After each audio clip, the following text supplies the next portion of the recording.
There is a place in western Hunan that was made famous in a popular novel and later a film. It's called Fenghuang. In Frontier Town, the author Shen Congwen presented a romantic depiction of the place where he grew up. He also offered an idealistic vision of human nature. So, how have readers assessed his writing and his philosophy? Find out in Shen Congwen and Fenghuang County, the sixth and final part of Great Masters of the Past.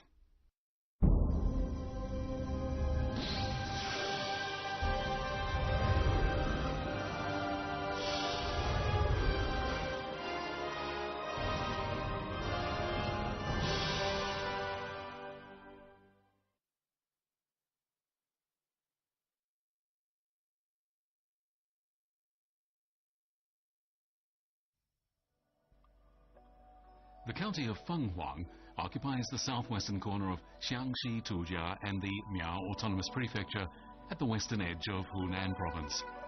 To the east is Luxi County, to the north is Jixiao City and Huayuan County, and to the west is the Songtao Miao Autonomous County in Guizhou Province.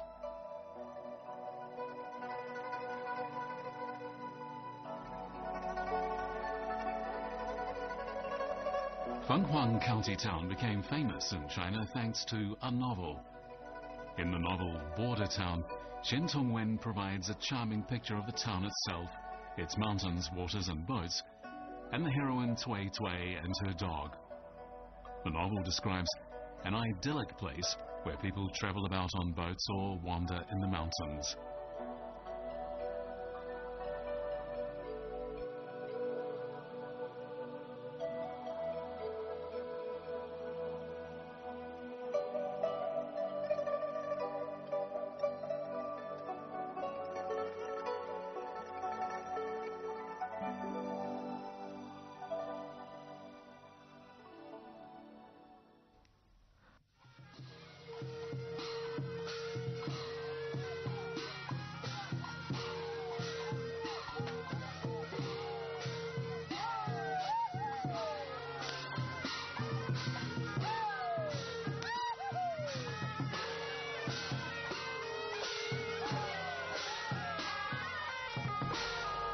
Shen Congwen based his novel on the scenery and folklore of his hometown.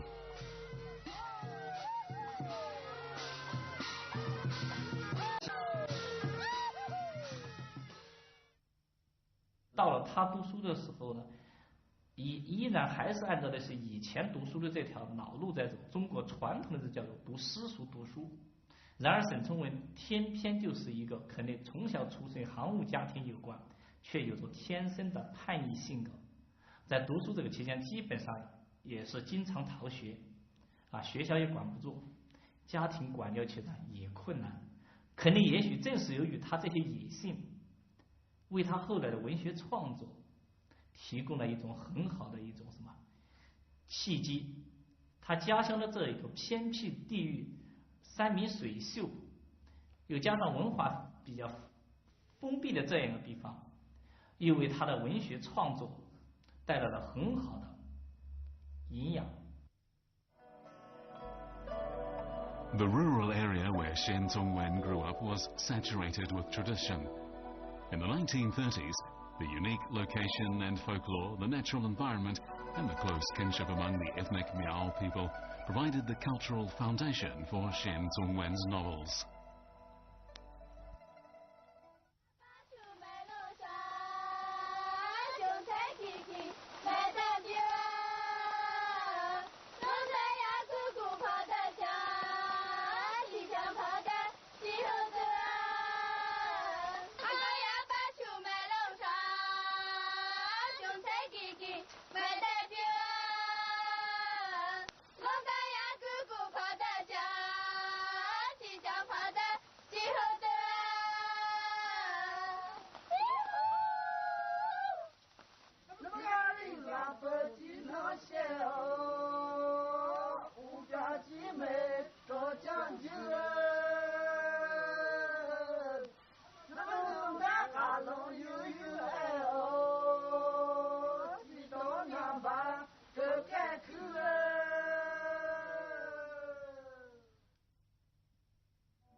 Early in the morning of December the 28th, 1902, an army veteran's wife gave birth to their 5th child. The couple named the boy Yue Huan. He would change his name to Zhongwen 2 decades later.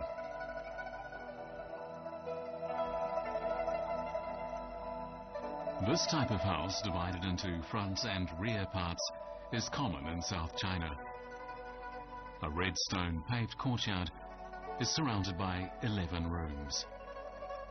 The wooden upper structure is joined by corbels to the top of the brick walls. The floral carvings on the windows and doors give the structure something of an archaic air. The entire design is dominated by the type of architectural features that were popular in western Hunan province during the Ming and Qing dynasties. Shen Zongwen spent his childhood in this house, but his constant truancy meant his parents had to transfer him regularly from one school to another.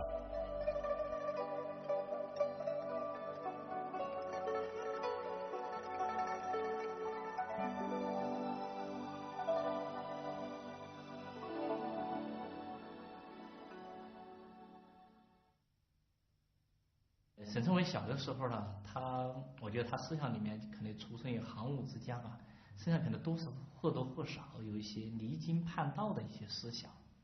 比如小时候一上学，他就总是喜欢把一些书放在书篮子里面，放到土地庙里，而经常跟小伙伴们呢去逃到大自然中去，或者去游玩，或者在河里去捉鱼在树上去逮鸟等等等等。高校毕业过后呢，就按照当地的习俗，征得家里同意，他就去当兵了，当地方兵。那么在参军这个过程中，依然还是流连于山水之间青睐于大自然之中。所有这些东西都对他的后来的文学创作提供了很丰富的养料。As a boy, Shen Zongwen was very independent. He disliked formal schooling and preferred instead to discover things for himself. He loved nothing better than to enjoy the natural scenery around him, observe the lives of the local people, and find out why they often fought among themselves. But still, even while enjoying nature, Shen Zongwen was haunted by a sense of the helplessness and heaviness of life. Shen Zongwen's home village lies in the Yuanjiang Valley, at the point where 4 provinces meet: Hunan, Sichuan, Hubei, and Guizhou. This was a place where several ethnic minority groups, including the Tujia, Miao, and Dong, lived in compact communities amid stunning natural scenery. In the past, the inhabitants of this region were regarded as barbarians in other parts of China, but Shen Zongwen depicted them as people who lived in harmony with nature, satisfied with what others might have considered a rather poor life. He wrote, "You appreciate the eloquence of my words, but neglect the passion hidden in them. You appreciate the simplicity of my words, but neglect the pain and sadness hidden in them." Living in this wild border region, Shen Zongwen often felt lonely, but he was born with the stubborn and occasionally unruly character of the Miao people, and this character is discernible in many of his literary works. 他小时候这段生活，以及包括他后来在小学毕业过后，按照当地的一些习俗去当了兵，那么辗转了好些地方，其实这些他也依然生活在一个大自然这部书里面，说这些都对他后来的文学创作无疑产生了很深刻的影响。所以这也就是他对为什么他的作品里面始终都离不开他故乡的那一域山和水，那里的人，这样也就形成了沈从文小说的独特的一种文化背景，那就湘西地域小说。Shen Zongwen was just 14 when he joined the army. He served for 4 years, travelling extensively and witnessing firsthand the radical changes in society as warlords fought one another and political factions attempted to overthrow one another. He also witnessed the suppression of the Miao people, which was particularly brutal. The smoking of opium was commonplace at the time. In his article, Tang Huisheng Hall, Past and Present, Shen Tongwen wrote, "The bridge piers reminded me of that pot of poppy flowers, the 10 opium dens and the 3 shops selling smoking sets." His world outlook and his outlook on life in general were initially shaped at a time of constant warfare. He said, "The Chu blood in my veins predestined my life to be a tragic one, but that tragic life fostered in me an unyielding personality and a strong desire to achieve something." One of Shen Tongwen's guiding principles in life was treat people and the land with genuine love.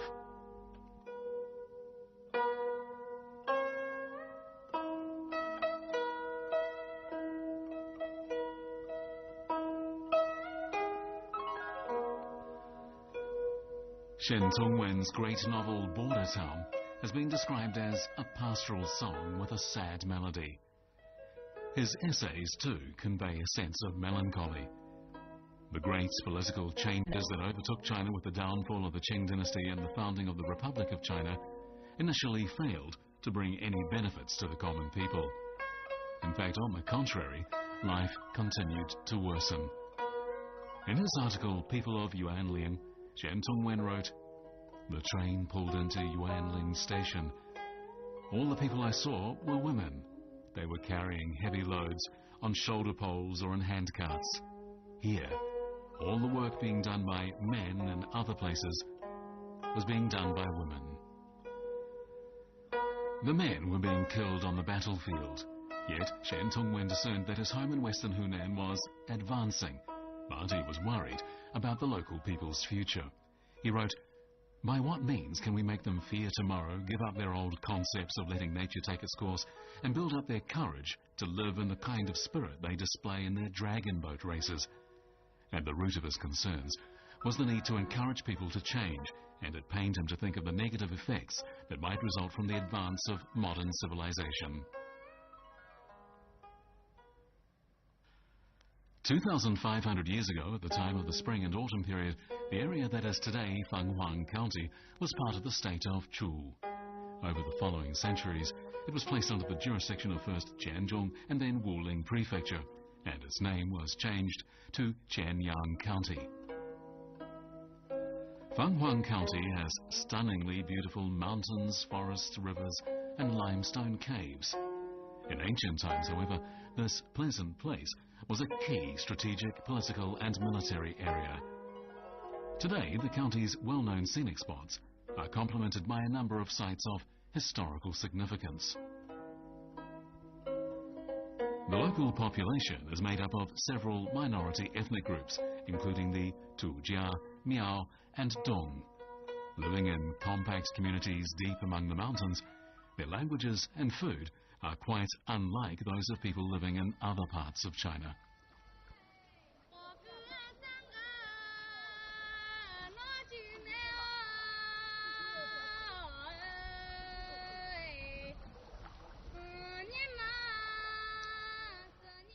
Shen Tongwen's imagination was stimulated by water. Later in life, he often talked about the waters of his hometown. He joined the army when he was only 14 years old, and over the next few years, he travelled with his unit throughout the Yuanjiang River Valley. Writing about the river near his home village, he said, "I lived by that river for 5 years. I saw it every day. When I travelled somewhere far away, I would spend the night at a bridge or a dock. Even my memories of the sad or happy events of those years are soaked in water."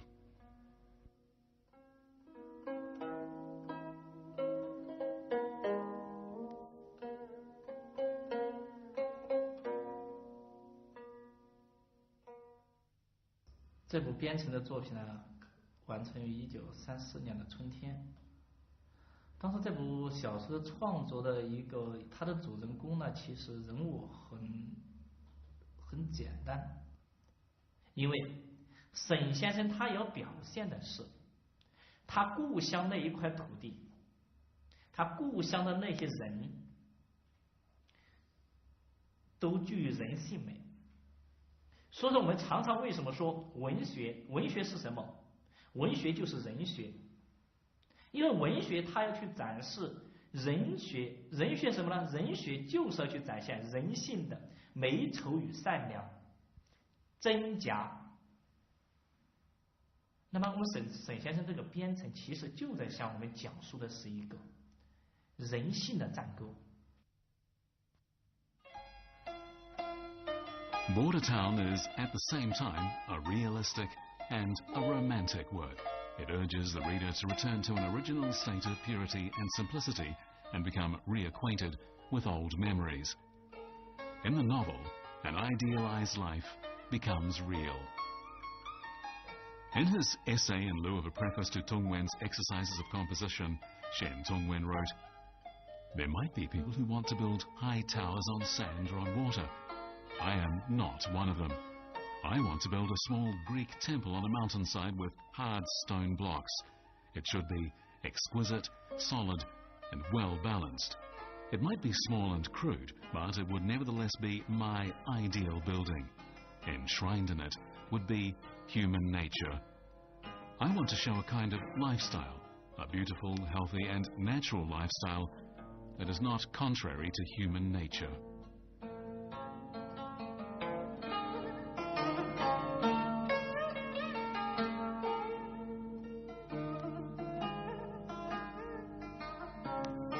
Shen Tung Wen derived inspiration and wisdom from the local rivers, the Yuanjiang, Chenhe, and Tuojiang.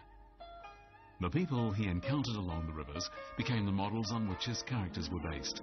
The boatmen, the prostitutes, the soldiers and country girls eloping together, the women innkeepers and the tramps. They bring a strong regional flavor to his work. 是可以说他的作品中的人物三教九流、无一不包，兵匪是吧？妓女等等等等，就是这些下层的人物，在沈先生的作品之中，他都具有人性美的一面，都具有真情，都具有善良。所以说，沈从文先生现在的作品越来越被我们现代人怎么样？所热读、所拜读，也就在这里。它向我们的展示了一种文学的一种崇高的一种价值。Shen Tung Wen led an eventful life, but it was a life run through with devotion to his principles. Sometimes history can be complicated, and it can be difficult to tell between right and wrong, noble and base, wise and foolish, sage and scoundrel. The great poet Chu Yuan, a minister of Chu who wrote the classic elegy Encountering Sorrow, in his despair at events threw himself into the Miluo River and drowned.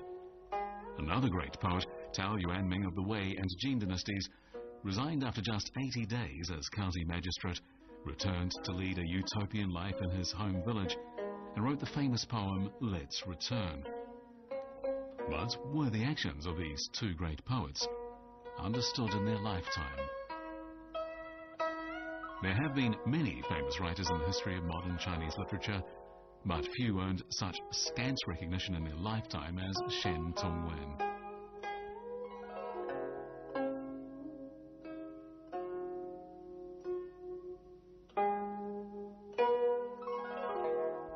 Shen Tung Wen came from a backward and isolated rural village in western Hunan province.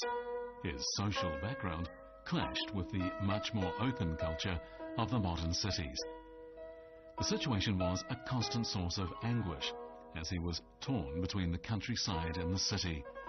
He felt depressed living in the city and tried to release his frustration by writing about the pleasant surroundings of his home village.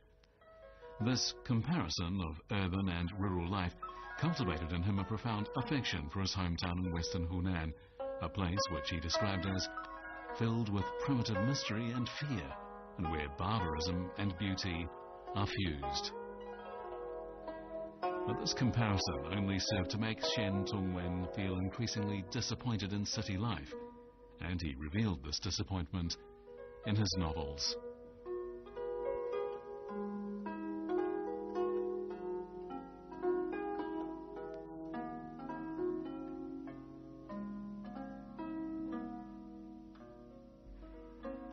Shen Tongwen wrote, "I have left that river, but most of the stories I have written are related to it.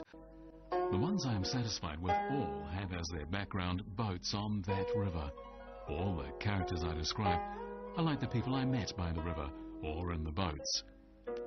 Some of my descriptions seem a bit depressing. I acquired this feeling of slight depression from the gloomy weather when I was living in the south 15 years ago." In his novel Border Town, Shen Tongwen revealed extraordinary beauty through ordinary people, their ordinary dreams, and the ordinary events in their lives.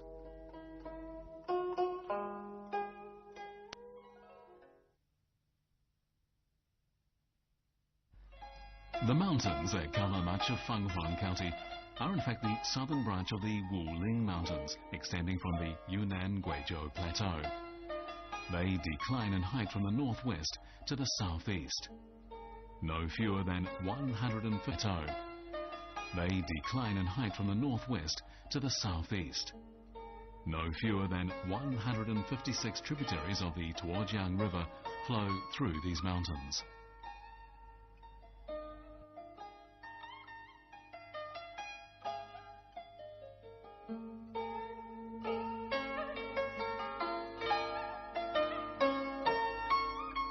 Shen Tongwen cherished a profound, even devout love for his hometown.